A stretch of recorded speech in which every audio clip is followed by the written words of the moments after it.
When we left off, a cat named Kuon was trapped in between life and death in a place called the Soul Plane. We are told to get back, we must collect 4 keystones. But after doing that, it's clear we are not yet done. So it's off to grab 4 more MacGuffins inside of more portals, but it looks like we won't have to traverse the Soul Plane to enter them. And oh look, Locke is here too. I'm being a good boy and staying. Do you mind going away? I really don't want to fight you right now. Silent as ever. Can you not speak? Or maybe you just don't want to? Anyway, I got stuff to think about. That's why I'm staying. So just go away, please. I guess we will just leave him to his thoughts. Next up is the Riot Tiger Den.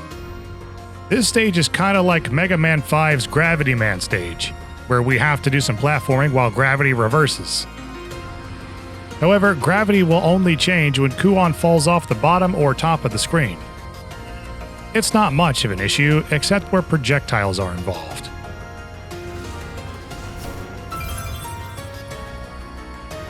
The mid-boss here is a thing called Tryptophan. The fight goes quite a lot smoother if you commit to one of the gravity orientations.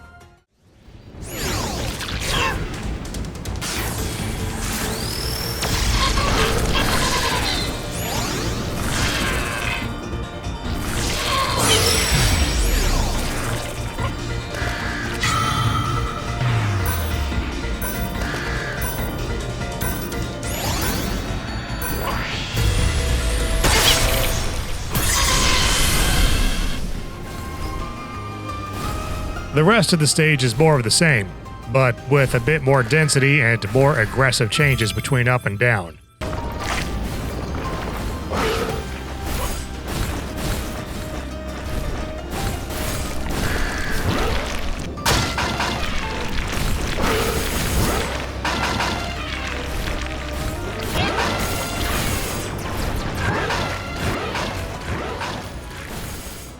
At the end portal, we find a Schrodinger, and I'm not quite sure what I'm looking at. Part crab? Part tiger? Maybe? Well, at any rate, he is 100% a pain in my ass.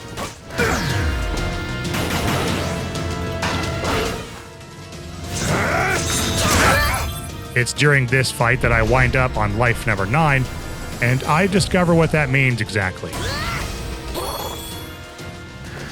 On your 9th and final life, you are given one last hurrah by amplifying each and every one of your powers one more time. It's do or die time, baby.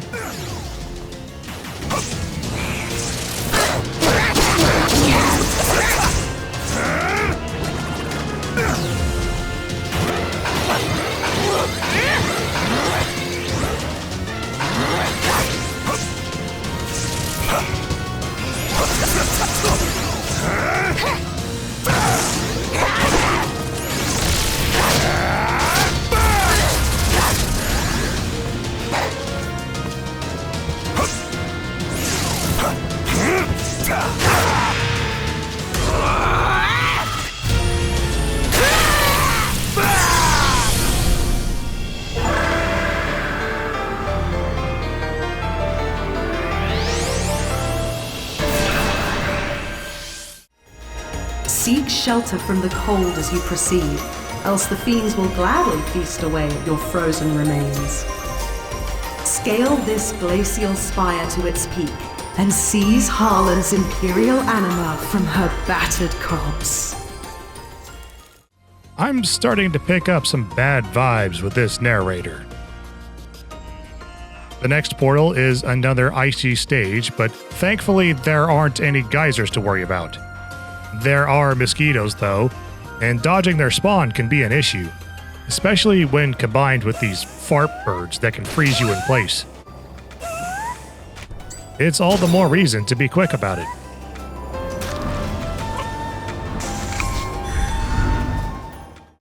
After a short climb, I find myself another memory, and this one is extra relatable. Good morning, Kuon. I have an earnest request for you. Please don't stop on my fragile spots when you wake me up. Why do cats know how to put their heart on so much? I hereby dub this technique the Fatal Stomp. Just please stop using it on me.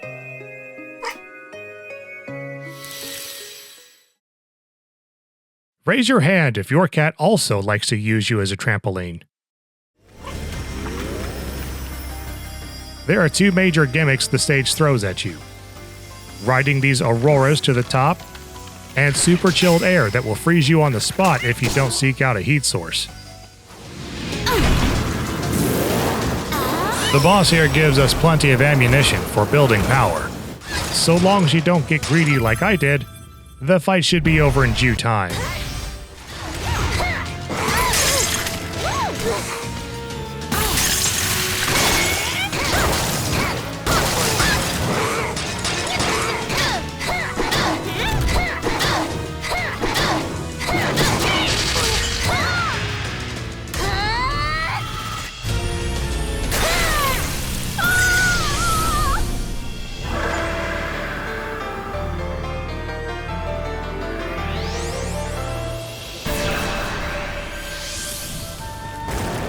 Following the tropes of yesteryear, the ice gives way to fire in this volcanic area. As you traverse the dangerous landscape, dodging lava eruptions and the like, you may notice this little thing poking out from the walls and ceilings, only to recede as you approach. This is the mid-boss named Gawker, and I absolutely hate this thing.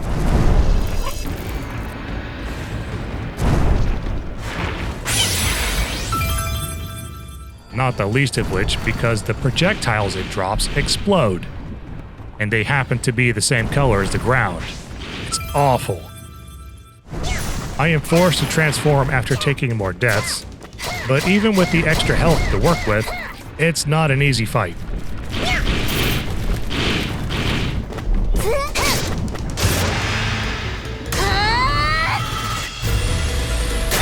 Man, you suck.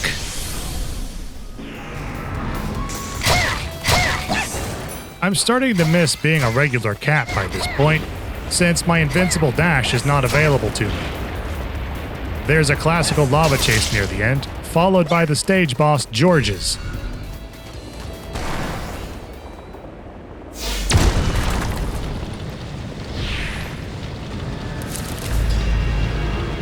Who doesn't really have much to say, because it's an egg.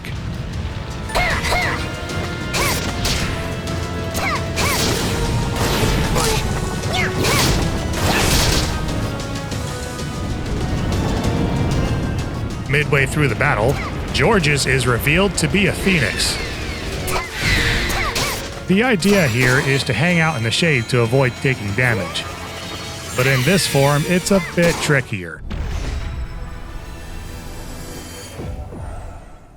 In the back half of the game, the training wheels are definitely off. And once again, I find myself on life number 9.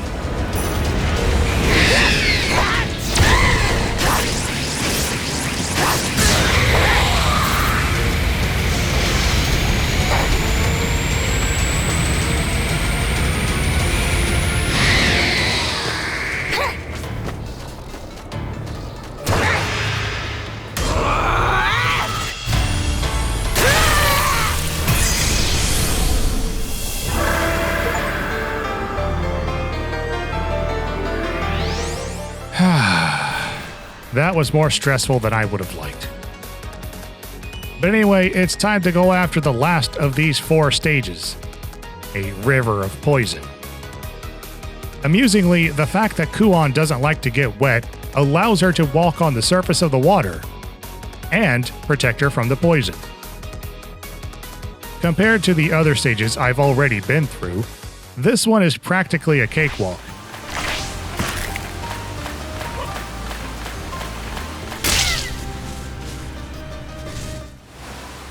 The tutorial boss King Thingamablob makes a return with new attacks, but isn't much more of a challenge.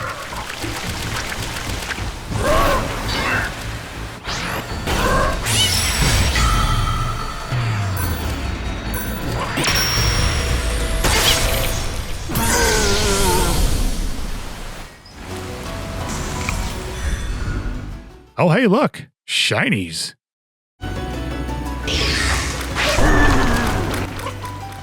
You know what? Never mind. They aren't that important. You can just keep them. I'll just go.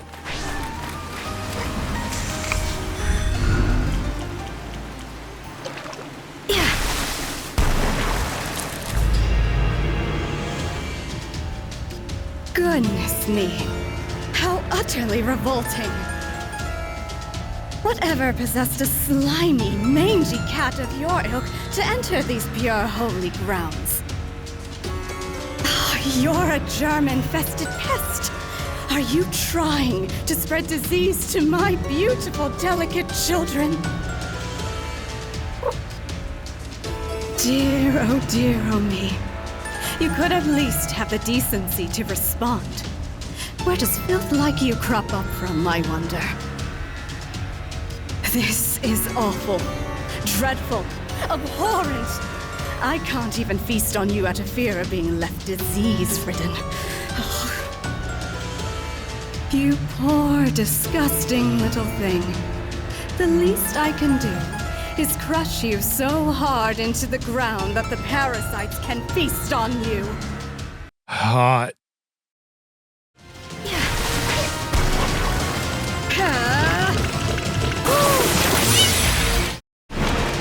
Navier the Squirter prefers ambush tactics by leaping up from the water to attack before disappearing again. Just focus on your dodge timing and you should be fine.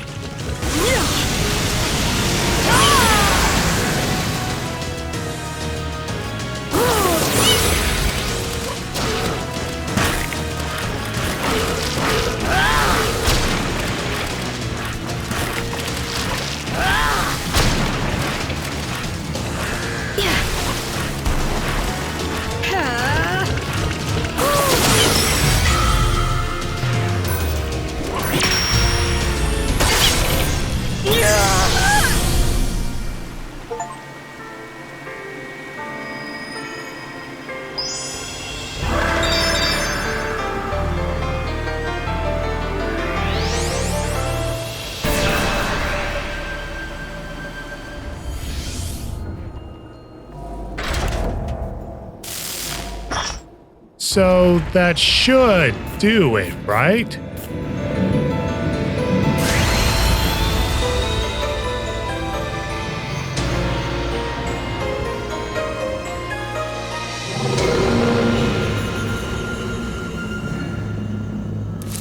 All 4 Imperial souls have been obtained.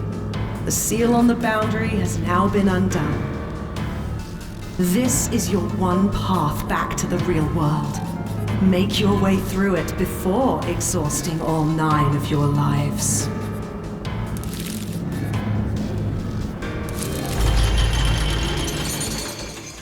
Now that all 4 Imperial souls have been acquired, Locke seems to be done considering his life choices and decides we need to be dealt with. It's a lot like the first fight, but we have a little bit of cover at the bottom of the arena. It's important to take as few deaths as you can manage here because it's time for the final stage and final battle. And any deaths you took during the fight with Locke are carried forward. As one might expect, it's a trial that includes all the gimmicks we've encountered thus far. It's a slog to get through, but hopefully you are familiar enough with them to avoid taking more damage. The mid-bosses make a return in between the segments, so that means, yes, I have to fight Gawker again. I'm ready for you this time, you bastard.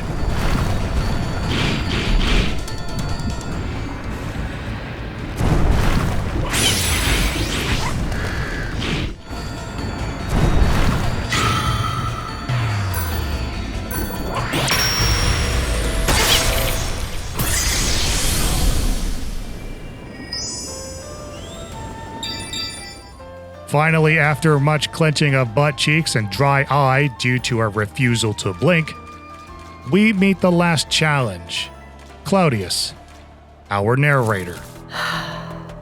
I knew she rubbed me the wrong way. After laughing for an awkwardly long time,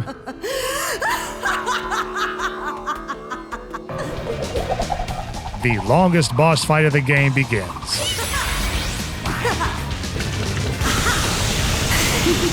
In between unique phases of its own, Claudius also mimics the other bosses, meaning you have to get through several life bars. I am on the last boss phase when I take my final death.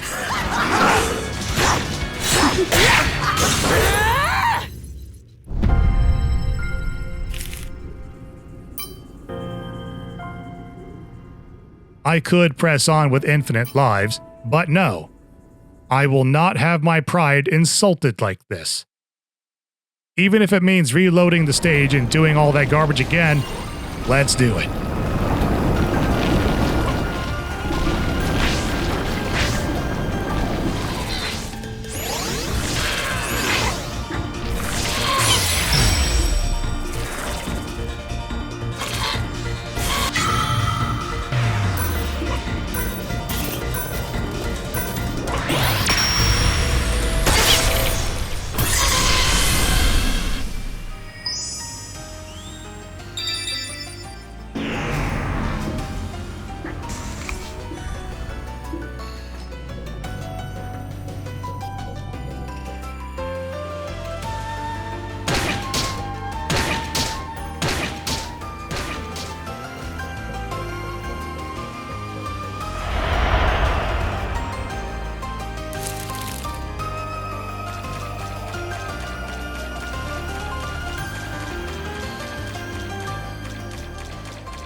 And then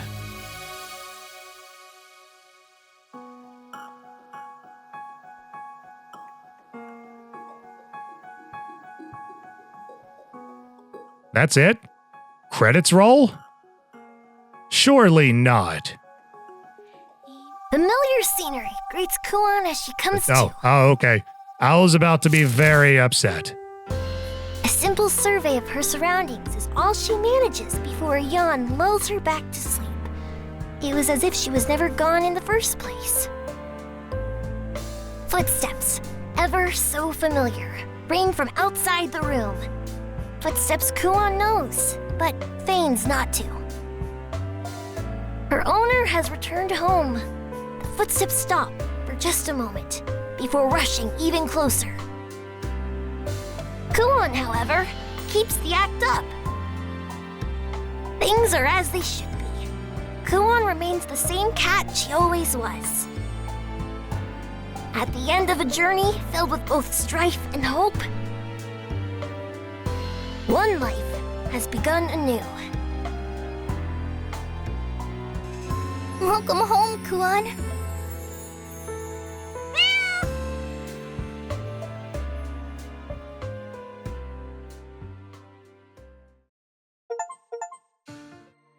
Viewed the best ending, huh? So, was the cat actually dead or not? I'm still confused. But anyway, yes. The game does have a few more endings, plus a hidden ending with absurd requirements. Go watch it somewhere else. I'm not doing it. Now, that said, this game has quite a bit to explore, far more than what I've shown here. I enjoyed my time here, but man, it requires a lot of undivided focus and a steady hand to make it to the end. But for now, we are moving on. Those hats aren't going to find themselves. Okay, so now back to a place where everything is not awful or trying to kill me. We last left our unnamed cat in the city exploring on their own. We met a crow with an obsession with shiny things, a chameleon that likes games of hide and seek, and a tanuki that breaks the laws of space-time.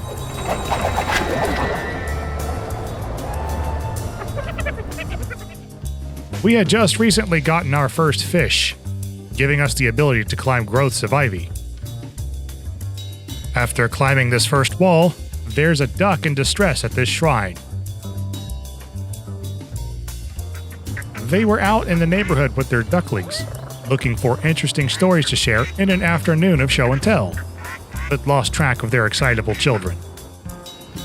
The duck enlists us in the search for the ducklings and gives us an important item: a map. The duckling's last known location has been marked, so the rest is up to us.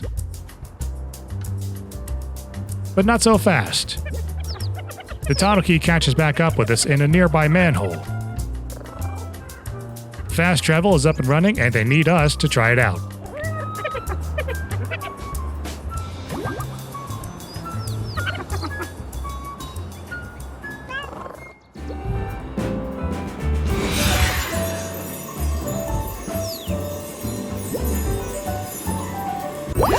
When I arrive on the other side, I am immediately assailed for assistance.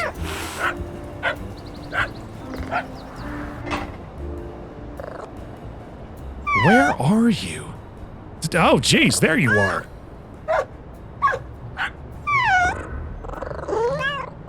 After a conversation about best boy designations, we receive a request to help him find his balls. Colored, stripy ones, to be exact. Sounds easy enough. So let's see. There's one up here in the tree. Another up on the balcony. And a third underneath this bucket here.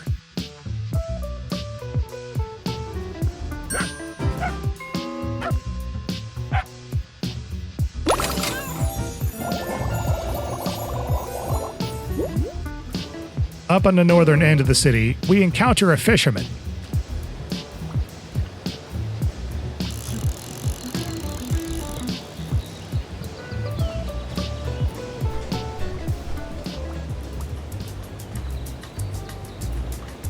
He seems to be doing well enough. I don't think he'll miss just one, right?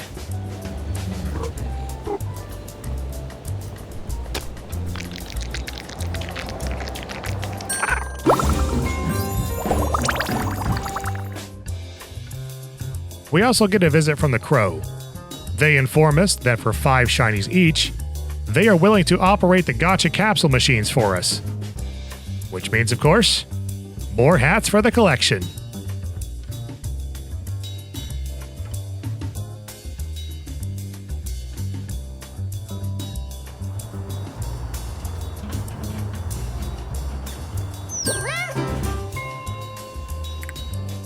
Oh, hey, it's you. How you been?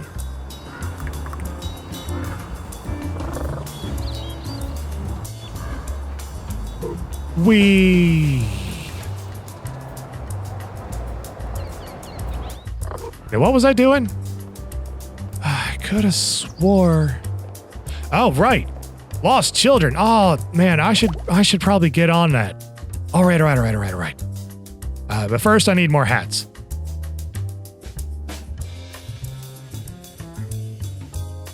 On the south side of town, round the corner from the shrine, in fact, we find the first duckling in an arcade, but they don't seem to want to go.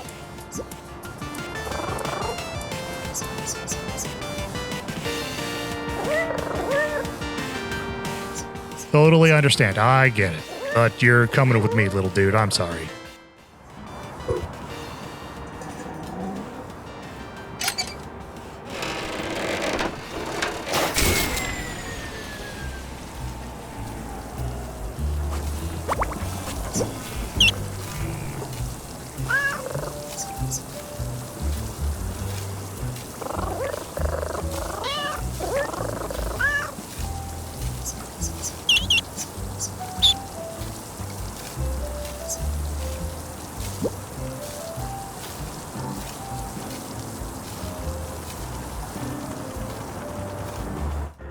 Not much further away, the next duckling is in a convenience store. This one seems to be merely distracted by the puddle of water. That's mop water. You don't want to hang out in that. I just can't with you kids. I'm going to take a break on this nice, warm spot up here real quick.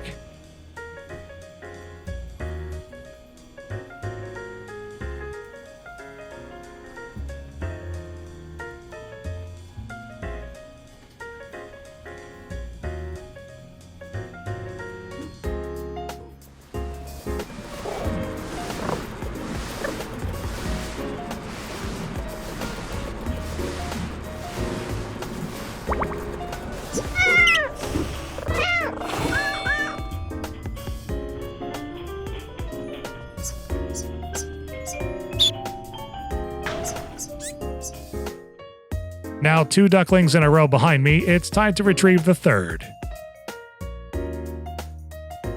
Oh, I hadn't mentioned this before now, but there are dogs tied up in leashes around the city, blocking certain paths. But if you give them a bone,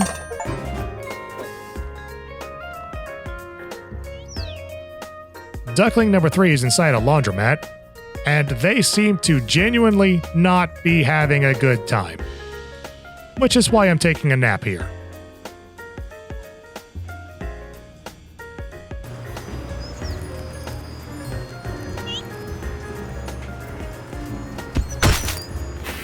All right, come on.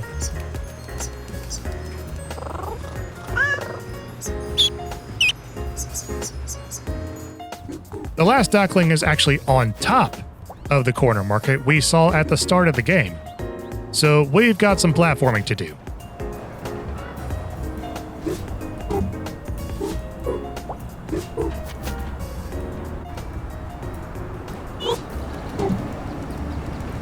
Okay, now that actually looks pretty dope.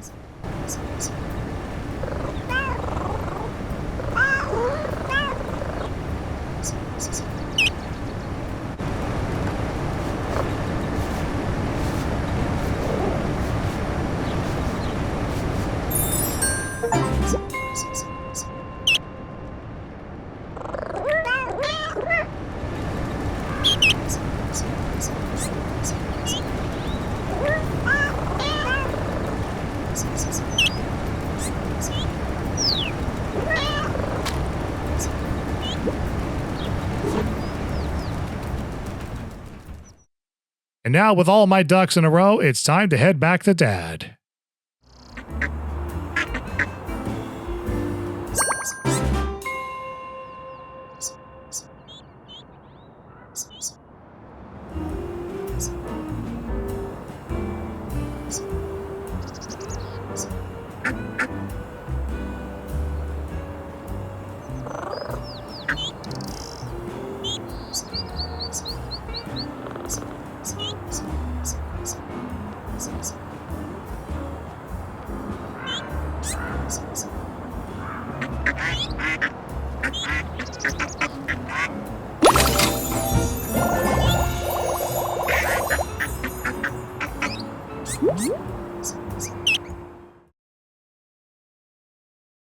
With that quest done and dusted, let's see what else we can get into.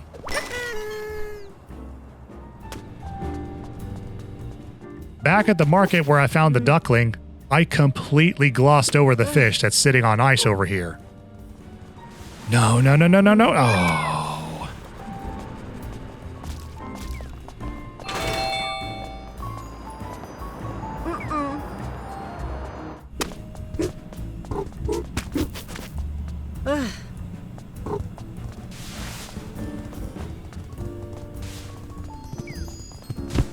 Oh, come on, man. No way. Well, maybe I'll just eat it right here.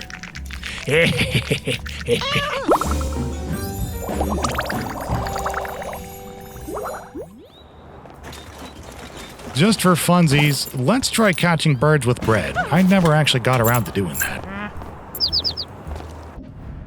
No way. They aren't even paying attention to me. This is so much easier. This place looks interesting.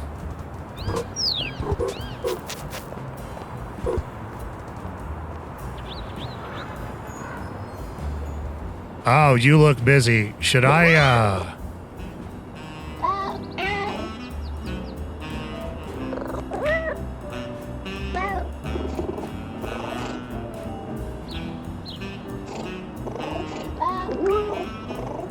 So little birdie Ramune has flown off to prove they can stand up to real cats because of anime stuff.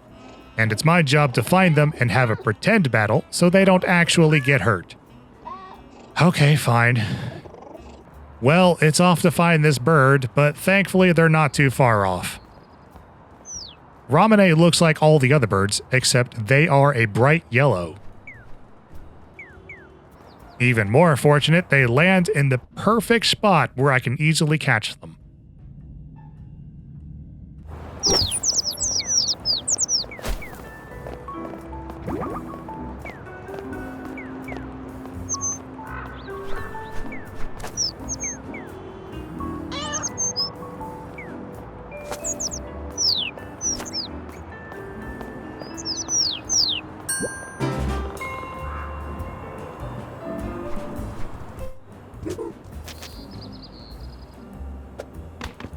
Oh, what are you doing here? I wasn't even really looking.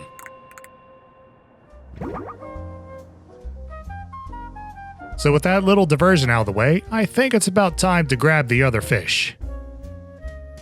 It looks like it's probably on top of a building somewhere near here. Gah, just out of reach. I eventually find a way up near the patch of ivy where we got the first fish.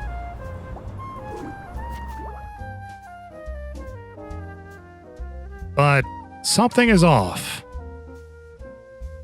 This is looking like a pretty tall building. And the crow is here.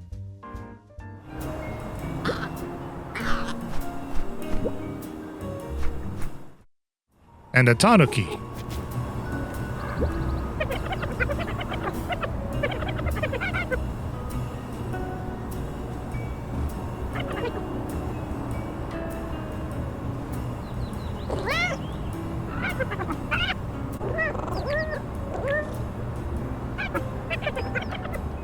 You know, I think this might be it. We're headed home.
There it is, in all its glory.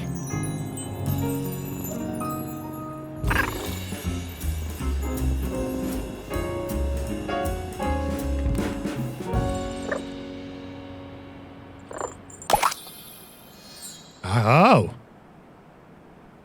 What's my name? What is my name? Oh, this is a big decision. Should I go with Tom? Nah, that's a little on the nose. How about... Hey, Spring. Get down. Get off the... Well, I guess that's my name now.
This was fantastic. I had so much fun. But just in case you weren't done roaming the neighborhood yet, you have the option to finish up any leftovers after the credits roll. You know, I never did finish that game of hide and seek with the chameleon. He's actually hiding now, and I had to look up where to find him.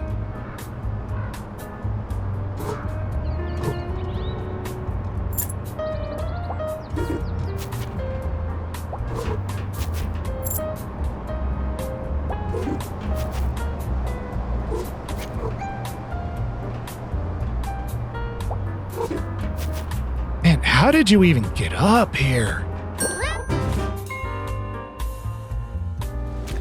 Next up, he can be found on a sign hanging out at the fishing pier.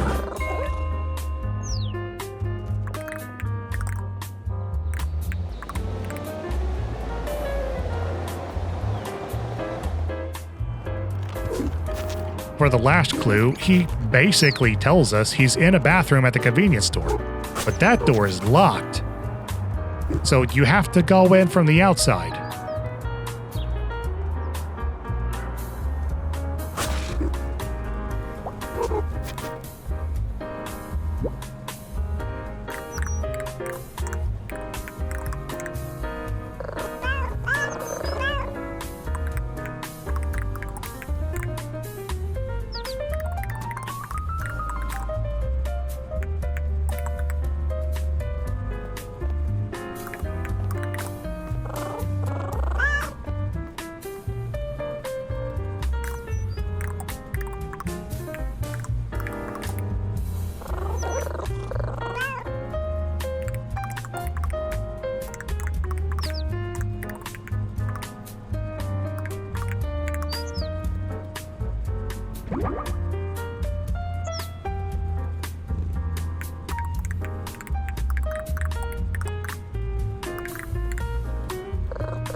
Oh, and he gives us his top hat? Oh, that's awesome.